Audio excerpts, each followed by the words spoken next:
La journée mondiale de l'obésité. On va découvrir ensemble Esther qui en parle avec beaucoup de franchise. Cette bataille contre les kilos, l'obésité et aussi son cortège de maladies chroniques.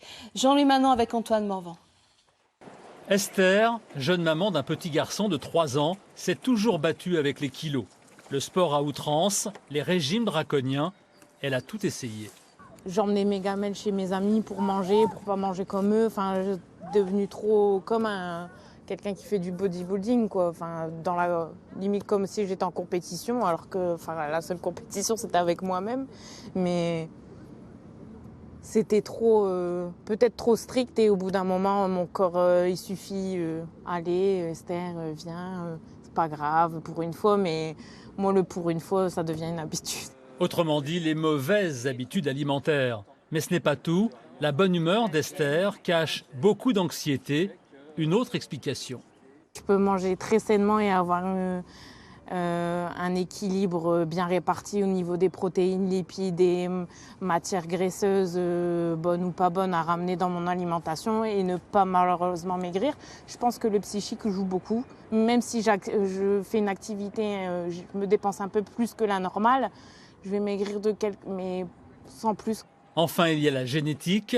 Pourquoi Esther, et pas ses parents, et pas sa sœur?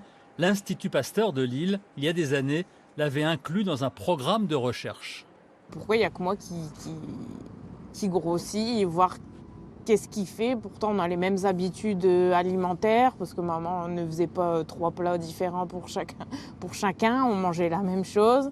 J'étais encore scolarisée, donc on avait le même fonctionnement de vie, on va dire. Mode de vie pour voir pourquoi cette étude, pourquoi au sein d'une famille, vraiment vous trouvez, montrer que l'obésité, c'est vraiment une maladie. Esther reconnaît que son poids peut parfois l'handicaper, qu'une dizaine de kilos en moins serait bienvenue, mais pas plus.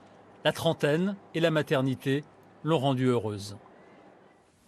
Voilà, nous avons entendu Esther. Bonsoir, professeur Frogel. L'obésité mériterait vraiment d'être considérée comme une grande cause nationale? Oui, surtout en ce moment, puisque avec la Covid, il y a une explosion des cas d'obésité, particulièrement chez l'enfant et chez nos voisins anglais. Il y a eu un doublement de l'obésité de l'enfant. C'est lié au confinement, au manque de sport, au stress. Et il faudrait véritablement que le prochain président s'interroge là-dessus et voit comment on pourrait faire pour sauver notre jeunesse. Et quand on regarde les chiffres très précisément, les courbes montent très vite. Dès le mois de mars 2020, dès les premiers jours de la pandémie, du confinement, de l'enfermement et l'arrêt de toute pratique sportive. Oui, c'est exactement ce qui s'est passé. Ce qui m'a étonné, c'est que ça a duré depuis 2 ans et il n'y a pas de pause là-dessus. Donc on voit bien qu'il n'y a pas une vie encore normale pour ces enfants ou pour leur famille. Vous l'avez dit, de plus en plus d'enfants sont touchés. Peut-on dire qu'il y a des différences d'un milieu social à l'autre ? D'abord, il y a différences géographiques. Il y a 20% d'obèses dans le nord de la France contre 15% en moyenne en France. Et surtout, il y a 2 à 3 fois plus d'obèses parmi les populations précaires par rapport aux personnes les plus favorisées. Alors donnez-nous de l'espoir. Existe-t-il de nouveaux traitements ?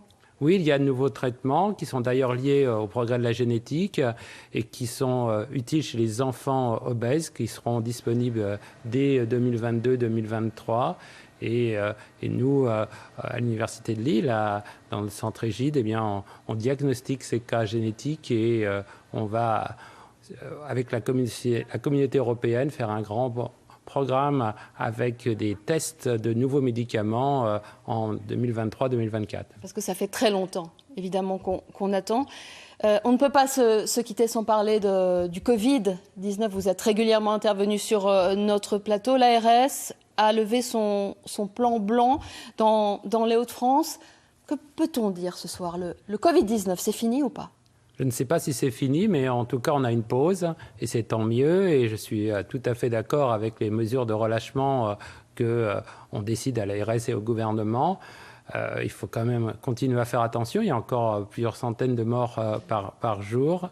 Et dans la sphère privée, je recommanderais quand même de faire attention avec les personnes vulnérables et les personnes les plus âgées, même s'ils sont vaccinés. Et on va voir ce qui va se passer dans les prochains mois. S'il n'y a pas de nouveaux variants qui arrivent, on a peut-être une chance de s'en sortir définitivement. Merci beaucoup, professeur, d'avoir répondu ce soir à nos questions. Merci à vous.